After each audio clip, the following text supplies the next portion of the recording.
आपल्याला एक काल रोजी घुबडाचं पिल्लू जखमी रोडवर सापडलं होतं. काही लोकांना उचलून साईडला ठेवलं, त्याला पाणी वगैरे पाजलं. नंतर मी नेमका तिथे गेलो होतो, घेऊन आलो घरी. आपल्याकडे प्रथम कधी प्राधान्य असतंय की त्याला खाऊ घाला, त्याला पाणी पाजा, त्याला योग्य सुरक्षा द्या. जर जखमी असेल तर हळद लावा, ताप वगैरे असेल तर तापीचं औषध वगैरे द्या.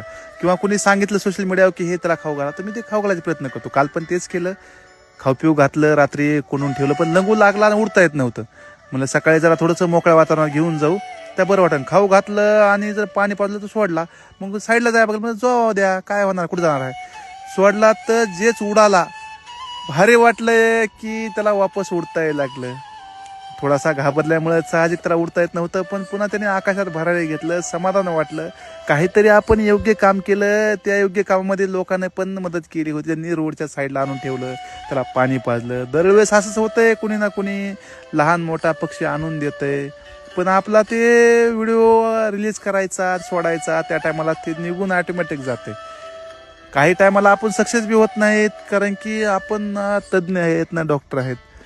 पण आपलं प्रथम प्राधान्य असतं की आल्याला, आपल्याकडे रेस्क्यू आल्याला कोणी असो, आपण त्याला कसा जीवदान देता येईल, त्याला कसं जखम त्याची भरता येईल, त्याचा कसा विकार सोल्युशन करता येईल, हे आपण प्रयत्न करतो. चला, समाधान वाटतंय की काहीतरी आपल्या हाताने योग्य व्हायला आहे.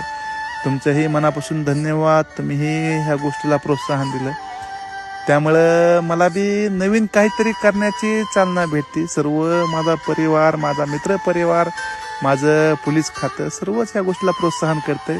सगळे फोन करतात, भारी वाटतंय. असंच प्रेम, असाच माझ्यावर साथ राहू द्या. काहीतरी आपण निसर्गासाठी, प्राणी पक्षासाठी करायचा प्रयत्न करू. ओके, धन्यवाद. काय असलं नव्हतं कळवित राहील.